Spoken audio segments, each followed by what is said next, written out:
Hai, ketemu lagi sama aku, Zifla Studio. Di video kali ini kita akan membahas film terbaru dari Netflix yang berjudul Extraction 2 yang dirilis pada tahun 2023. Film ini akan meneruskan cerita dari film Extraction dengan alur yang lebih menegangkan. Mengisahkan tentang Tyler yang selamat dari kematian lalu memutuskan untuk pensiun, tapi suatu hari dia kembali membrutal setelah mendapatkan misi dari orang yang spesial. Film ini adalah sequel kedua dari film Extraction. Jadi, Mimin sarankan sebelum menonton film ini ada baiknya teman-teman nonton film Extraction 1 terlebih dahulu ya.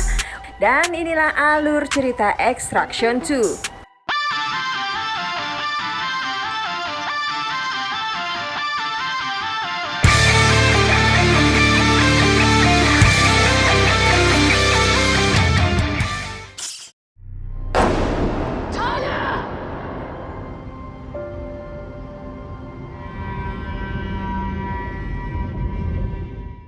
Film diawali dengan aksi penyelamatan yang dilakukan terhadap Tyler.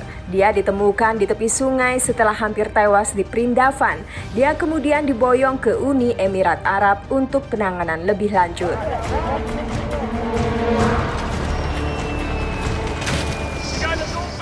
Selama perawatan, Tyler dijaga oleh Nick dan Yas. Mereka berdua sebenarnya sudah pasrah karena kondisi Tyler terlalu parah. Manusia normal tidak akan bisa selamat. Namun Tyler bukanlah manusia biasa. Setelah beberapa bulan dirawat, dia akhirnya terbangun dari koma.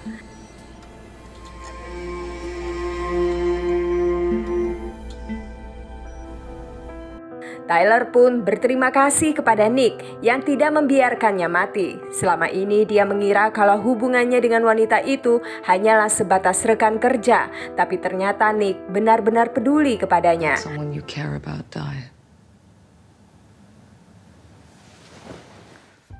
Adegan lalu berpindah ke Georgia, tepatnya di kediaman seorang ketua gangster bernama Zurab atau yang lebih dikenal dengan nama Mukidi. Dia terlihat sedang memberi makan hewan ternaknya. Tak berselang lama, tangan kanan yang bernama Luhut masuk ke dalam. Dia datang untuk melaporkan bahwa hukuman adik Mukidi ditambah 10 tahun. Adiknya adalah David, si begundal yang dipenjara karena sering melakukan kejahatan besar.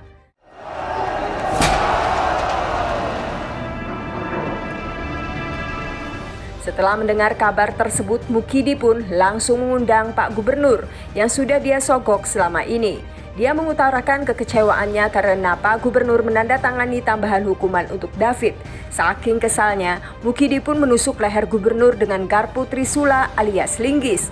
Tidak hanya itu, semua ajudannya juga dibantai di tempat.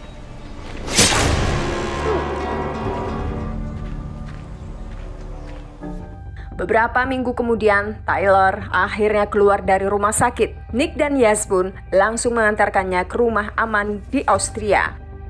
Rencananya Tyler akan menghabiskan masa pensiunnya di tempat tersebut. Sejauh ini, dia belum memiliki niat untuk kembali membrutal, apalagi dia sempat mengalami koma yang cukup panjang. Enjoy retirement. Sejak hari itu, Tyler mulai menetap kehidupannya yang baru. Walaupun masih belum bisa move on dari mendiang anaknya, tapi dia selalu mencoba untuk melakukan hal-hal yang dia sukai seperti memancing, nonton, acara olahraga, hingga membeli ayam di pasar.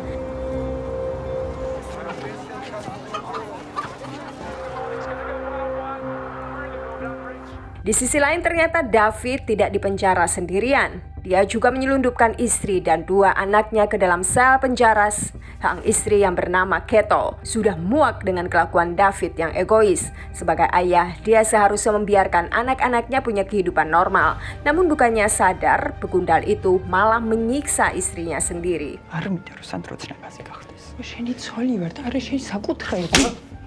Meneteskan air matanya dan melihat ibunya menangis, si sulung pun menghampirinya. Dia adalah Sandro, anak pertama dari David dan Keto. Dan sebagai anak sulung, dia sering dihasut untuk setia kepada geng Nagazi. Oleh karenanya Sandro selalu membenarkan perkataan ayahnya.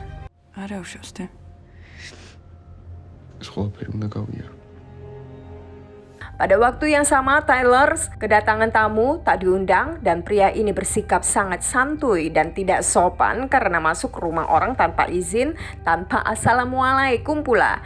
Tapi selepas basa-basi, si pria misterius segera mengatakan maksud dan tujuannya, yaitu ingin memberi job kepada Tyler. Mutual friend who's offered you a job. Can you even pull the trigger like that?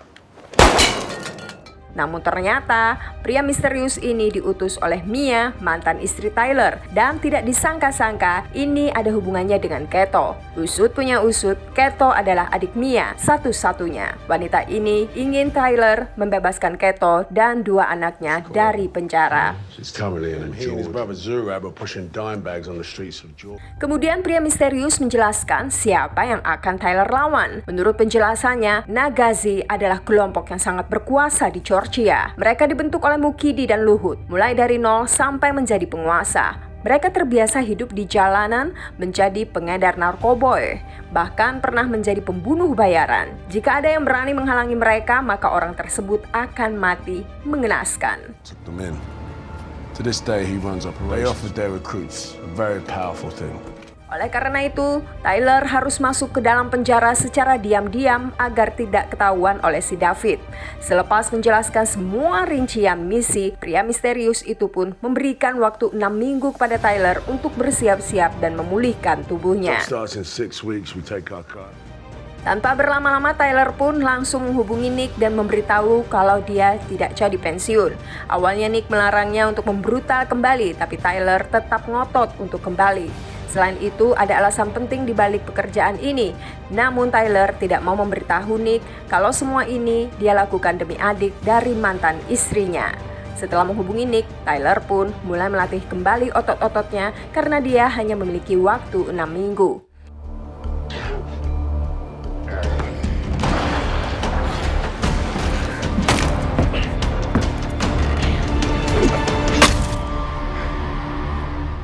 Singkat cerita, misi akhirnya dilaksanakan. Rencananya, Tyler akan masuk ke dalam penjara sendirian, lalu Nick dan Yaz akan berjaga di pos lain. You know, my hands are super sweaty lately. I don't like it.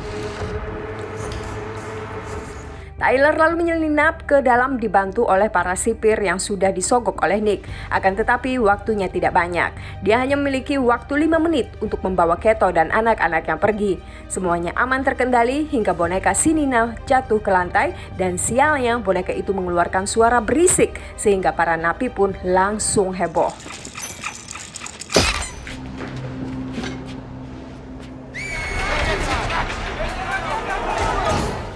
Akibatnya, Tyler langsung harus beralih ke rencana kedua, yaitu membrutal. Karena mau tidak mau, dia akan dihadang oleh para napi dan juga para sipir.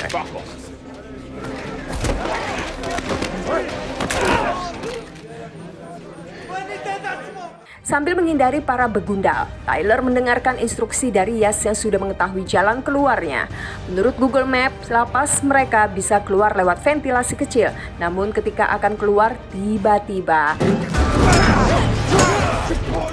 David menyerang Tyler dan Keto secara membabi buta. Tapi untungnya, Sandro dan Nina sudah dinaikkan ke atas ventilasi, sehingga mereka tidak melihat sang ayah dihabisi oleh Tyler.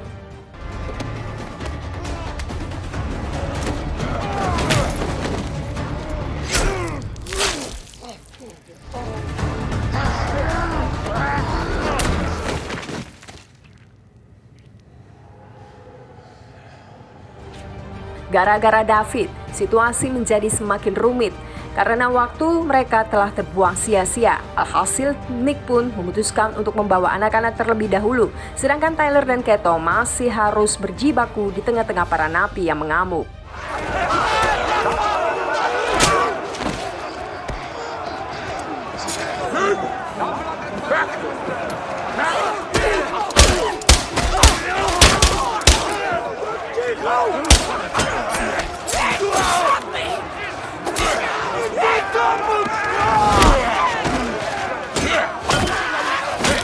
Tapi ketika Tyler hampir bisa keluar, tiba-tiba ada seorang napi yang menghantam kepalanya dari belakang. Tyler pun terkapar dan nyaris tidak sadarkan diri.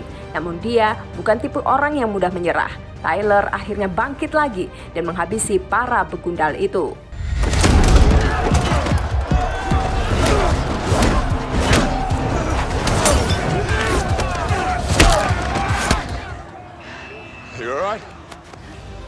Setelah keluar dari lapas, Tyler dan Keto langsung masuk ke dalam mobil anti peluru.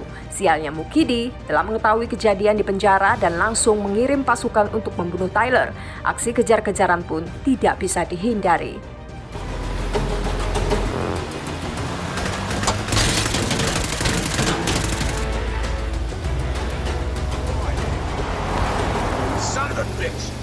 Untuk mengatasi anak buah Mukidi yang sangat banyak, Tyler berbagi tugas dengan Nick dan Yaz untuk mengalihkan perhatian para jamet ini agar serangan mereka tidak keroyokan.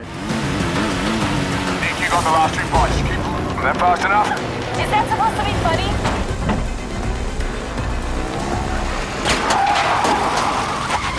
Setibanya di tempat peralihan, Nick segera memimpin jalan menuju kereta logistik, sedangkan Yaz akan memperlambat gerak musuh dari belakang.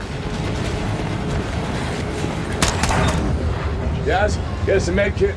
Di dalam kereta trailer langsung mengobati luka di tangan Nina, kemudian dia bersama Nick dan Yaz berpencar untuk menghalau serangan para Nagazi yang ternyata masih mengejar mereka. Tidak tanggung-tanggung, anak buah Mukidi itu menggunakan helikopter dan senjata canggih.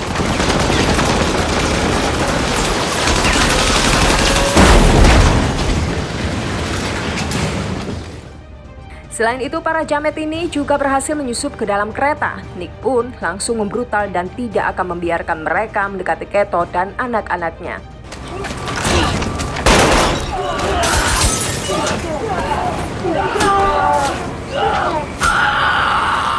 Di scene berbeda, Tyler sedang mengejar anak buah Mukidi yang sudah mendekati gerbong target. Tanpa merasa lelah sedikit pun, dia menguliti para jamet dengan headshot mematikan.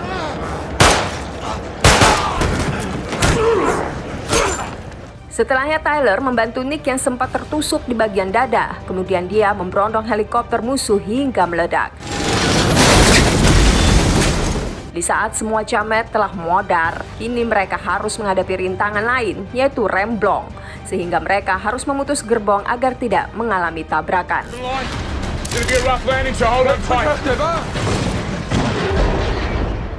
Walaupun berhenti secara mendadak, untungnya mereka semua selamat. Namun entah kenapa Sandro tiba-tiba menanyakan ayahnya.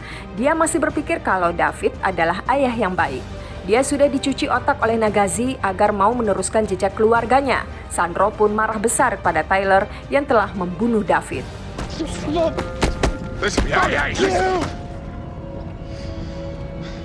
Pada waktu yang sama, Mukidi menemui anggota gengnya yang lain untuk membicarakan tentang Tyler dan kawan-kawan.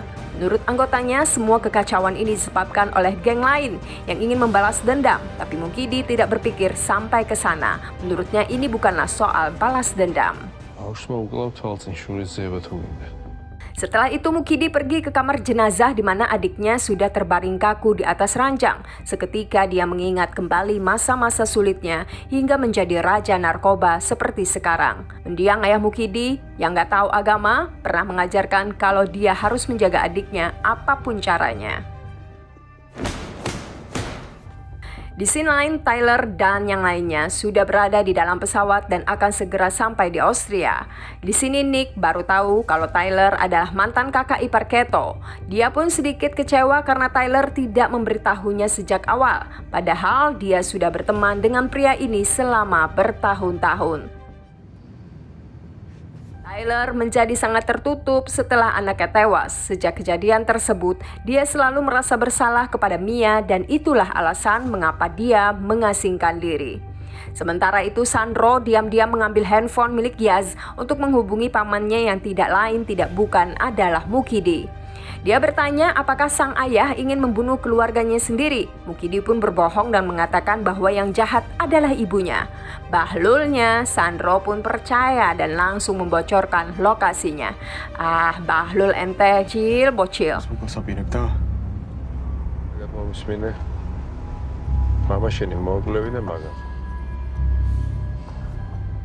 Gara-gara Sandro, Mukidi langsung menyiapkan pasukan untuk menuju ke Austria. Dia akan melakukan apapun demi membalas dendam. Akan tetapi Luhut mengatakan kalau Mukidi hanya akan menyanyiakan hidup para anggotanya.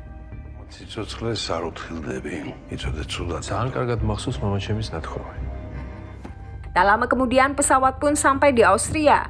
Selagi menunggu pembuatan paspor untuk Kato dan kedua anaknya, Nick bertanya kepada Tyler kenapa dia tidak memberitahu tentang istrinya sejak awal. Sebab Nick membutuhkan kepercayaan Tyler agar misi ini berakhir dengan baik. Dia ingin tahu setiap hal kecil yang menjadi alasan Tyler untuk melakukan misi ini. I wouldn't have said no. Di ruangan lain, Nina sedang dirawat oleh dokter. Di sini Nick turut prihatin kepada Kato karena dia pun pernah merasakan hal yang sama. Di ruangan lain, Sandro, si bocah labil, lagi-lagi memprovokasi Tyler. Dia masih belum terima karena ayahnya tewas dibunuh. Tyler pun mencoba menyadarkan bocah satu ini bahwa David dan seluruh anggota Nagazi adalah orang jahat. Namun Sandro tetap ngeyel dan membela ayahnya yang tidak seperti Tyler yang pernah meninggalkan keluarganya sendiri. At least my father didn't leave us. Mendengar itu, Tyler pun langsung tertohok. Dia bahkan masih menyesalinya hingga sekarang. Kala itu, Sandro adalah teman main anaknya. Mereka sering bermain di pantai, namun setelahnya keadaan berubah. Terlebih setelah anaknya meninggal, lalu Sandro tiba-tiba minta maaf kepada Tyler karena dialah pasukan Mukidi telah mendekati tempat mereka.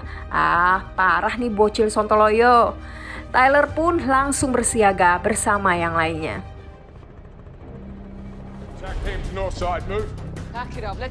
Di saat situasi semakin genting, Sandro malah SMS-an dengan Mukidi. Kato pun tidak menyangka kalau Sandro tega memanggil pamannya. Dia marah karena Sandro masih belum saja mengerti bahwa Mukidi adalah orang jahat. Namun mereka tidak punya waktu untuk bertengkar karena para Nagazi sudah mulai menggempur tempat itu.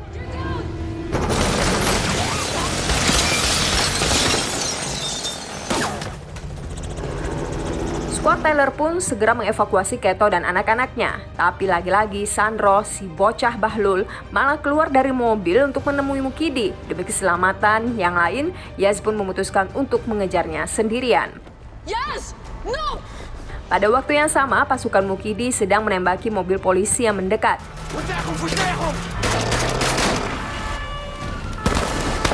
Sementara itu Sandro sudah berada di dekat mobil Mukidi. Yaz pun berusaha membujuknya untuk kembali, tetapi bocah ini justru memilih pamannya yang camet.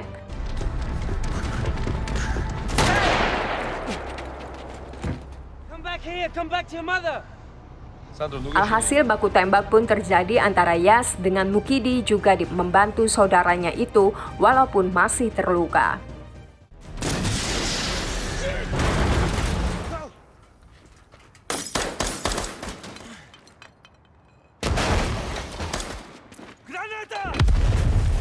Di samping itu, Tyler sedang berusaha melindungi Kato dan Nina. Dia menghajar beberapa anak buah Mukidi lalu meledakkan mereka dengan bom.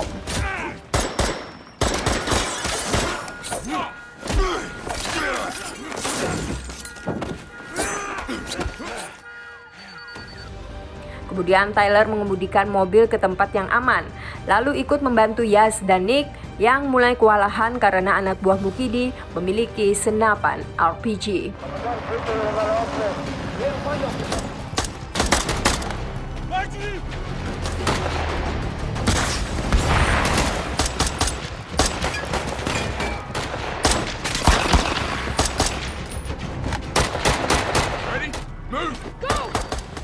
Mereka bertiga lalu memancing para jamet untuk masuk ke dalam gedung. Di sana Yaz dan Nick membuat beberapa jebakan bom, sedangkan Tyler berusaha mengamankan Kato dan Nina.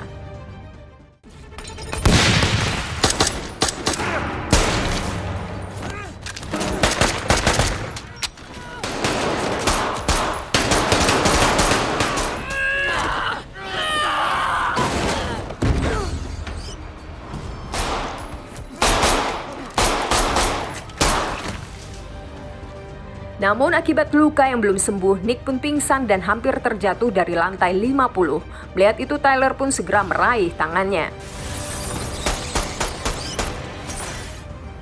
Selain Tyler bersusah payah menyelamatkan Nick, tiba-tiba Mukidi muncul dan langsung menembak tangannya. Dia juga berniat untuk menghabisi Nick, tapi untungnya Nick sudah sadar. Wanita ini pun menembak kaca yang dipijak Mukidi sebelum akhirnya masuk lagi ke dalam gedung.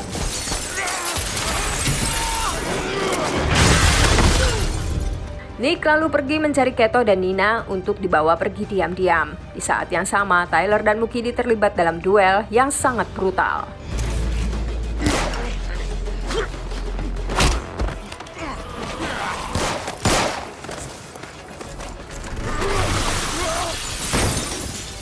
Mukidi yang terjeblos ke bawah kemudian bangkit lagi dan langsung menuju ke atap.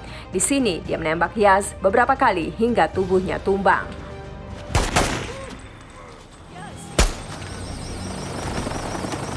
Walaupun Yaz berhasil dimasukkan ke helikopter, Nick harus merelakan kematiannya. Singkat cerita, mereka pun sampai di rumah aman milik Tyler.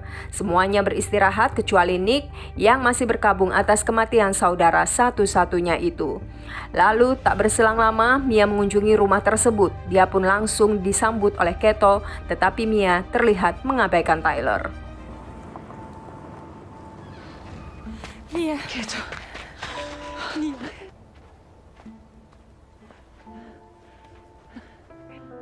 Saat malam sudah larut, Mia akhirnya mau berbicara kepada mantan suaminya itu.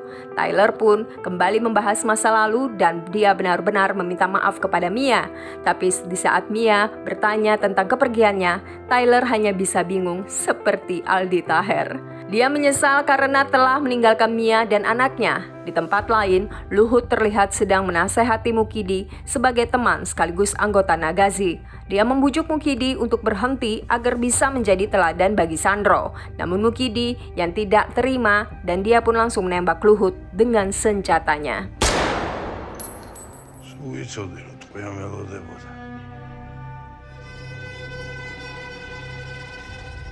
Setelah itu Mukidi menghubungi Tyler untuk bernegosiasi dengannya. Dia akan membawa Sandro ke sebuah gereja. Tanpa membuang waktu, Tyler pun segera menyiapkan senjata dan akan pergi sendirian. Dia juga berpesan kepada Nick untuk menjaga Mia dan yang lainnya. Setibanya di lokasi, Tyler langsung menembak mobil dan pesawat milik Mukidi.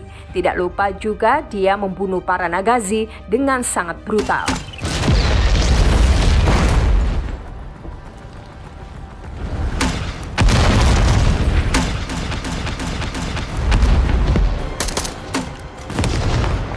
Tyler lalu mengejar Mukidi yang masuk ke dalam sebuah gereja. Tapi gereja itu tidak terlihat seperti tempat ibadah biasa. Tampaknya ini adalah gereja penyembah Lia Eden, kerajaan ubur-ubur. Setibanya di sana, Tyler melihat Sandro sedang disandra.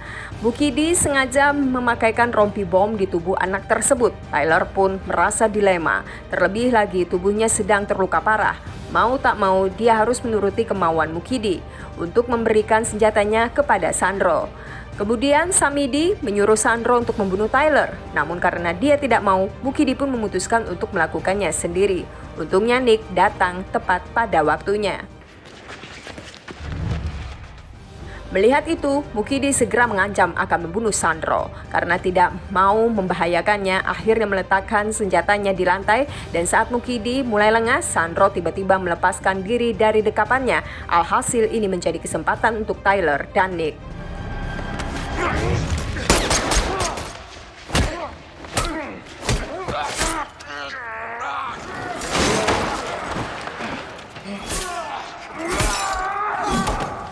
Ketika Tyler sibuk membrutal, Sandro diam-diam melepaskan rompi bomnya, lalu menolong Nick yang sudah tidak berdaya. Di sisi lain, Tyler berhasil menghabisi Mukidi walaupun hampir kehabisan darah.